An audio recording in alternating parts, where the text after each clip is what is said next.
হাদিসে না গেলে তাহলে তাফসীর বুঝে আসবে না, ঠিক কিনা?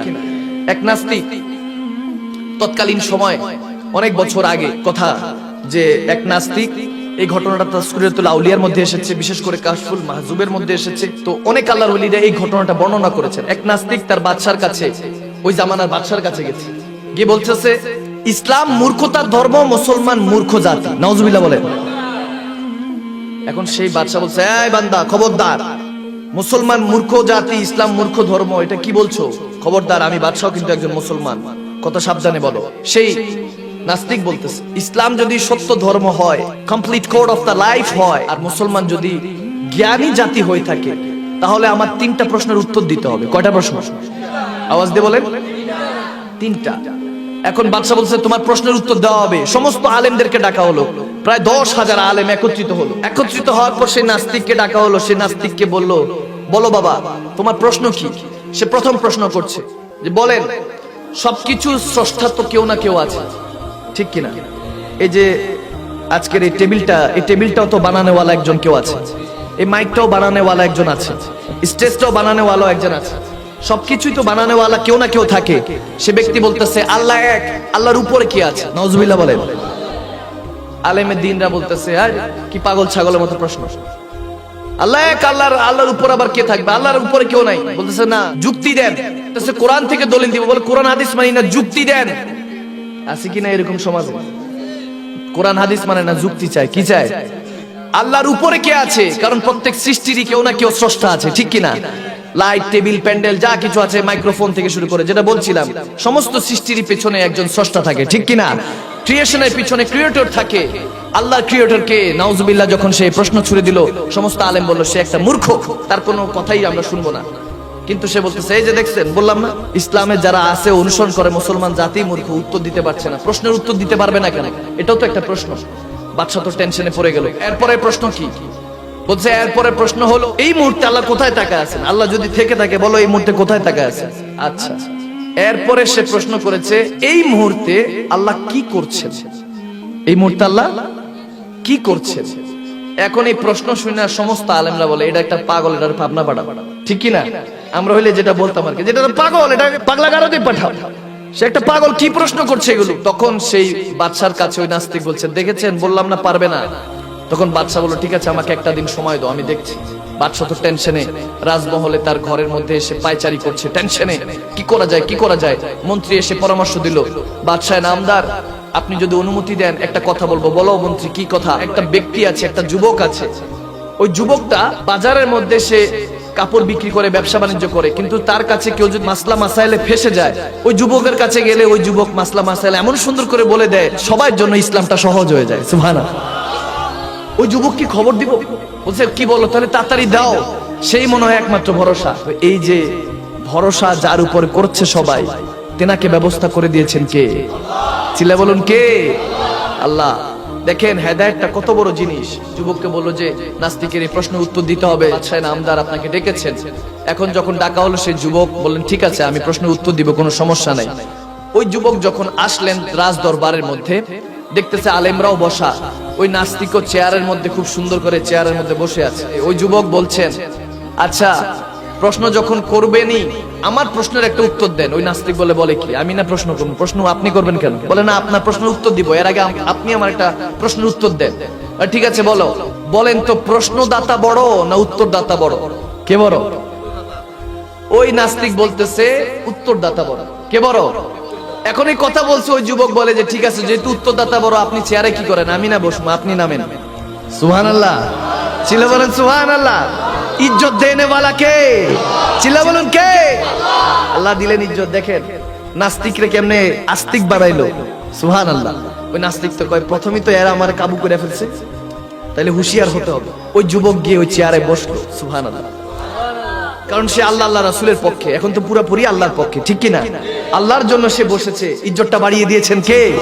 আল্লাহ বাড়িয়ে দিয়েছে। এখন যখন সে প্রশ্ন করলো যে বলেন আল্লাহর পূর্বে কে আছে? নাউজুবিল্লাহ। এখন সে বলল, ঠিক আছে, আমি আপনার উত্তর দিব, আগে আপনি আমার আরেকটা প্রশ্নের উত্তর দেন, যে আপনি আগে 1 থেকে গুনতে থাকেন। তো সেই ব্যক্তি বলল, ঠিক আছে, এটা তো নো প্রবলেম, এটা কোনো সমস্যা না, ঠিক আছে। গোনা শুরু করলো, 1 2 3 4 5 6 7 8 9 10। থামেন, যুবক বলতেছে থামেন, ওই ব্যক্তি থামলো, ঠিক আছে। আবার এবার 10 থেকে উল্টা গণেন, 10 থেকে উল্টা গণতে হবে, ঠিক আছে কোনো সমস্যা নেই। 10, 9, 8, 7, 6, 5, 4, 3, 2, 1 এক বলার পর ওই ব্যক্তি থেমে গেছে। এখন ওই যুবক বলতেছে গণেন। তখন না থামতে বলছি, এখন থামতে বলছি, থামলেন কেন? বলে এরপরে তো নাই, এরপরে গণবো কিভাবে? বলে না আপনাকে তো থামতে বলি নাই, 10-এর সময় আমি থামতে বলেছি, এখন একে এসে থামলেন কেন? আপনি গণেন। সবাই আলেমরা হাসা শুরু, সুবহানাল্লাহ। দিছে উচিত শিক্ষা দিছে, বুঝছেন না আপনারা? এই উচিত শিক্ষা একের আগে কি আছিল?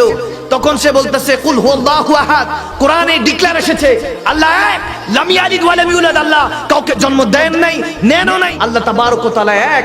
তুমি যেমনি একে এসে থেমে গেছো, এরপরে যেমনি ভাবে কেউ নেই, আমার আল্লাহ আগের কেউ নেই, সুবহানাল্লাহ।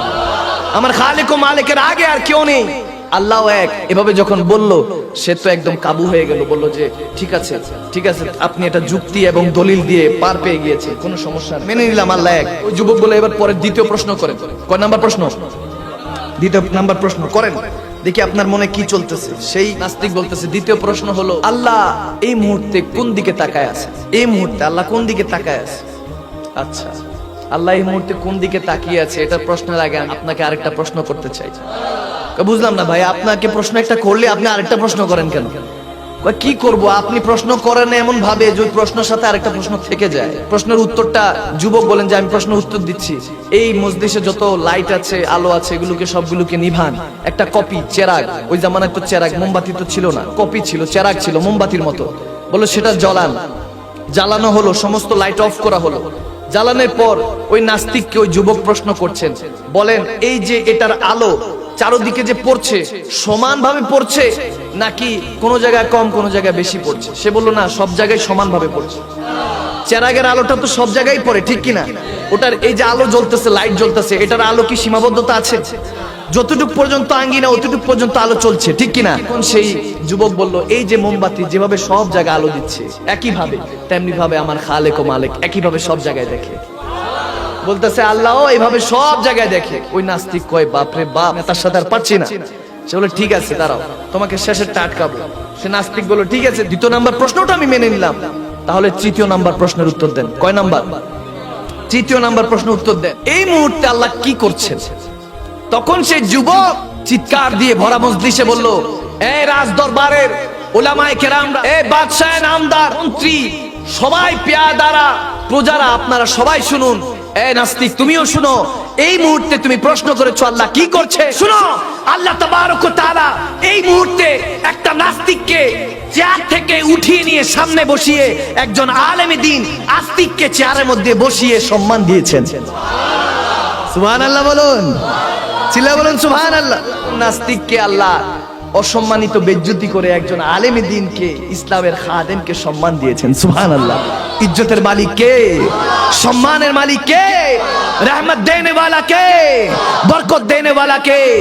আল্লাহ তাবারক ওয়া তাআলা। সেই যুবকের নাম শুনলে আপনারা আরো খুশি হবেন, তিনি আর কেউ নয়, আবু নুমান ইমামে আজম আবু হানিফা আলাইহি রাহমা। সুবহানাল্লাহ, তিনি ছিলেন সেই যুবক। সুবহানাল্লাহ। যুবক বয়সে এমন এলেম থাকলে বুঝাই যায় তিনি তো একসময় মাযহাবের ইমাম হবেনি, ঠিক কিনা? কারণ তেনার জন্য দোয়া করেছেন আমার নবী পাক। সুবহানাল্লাহ।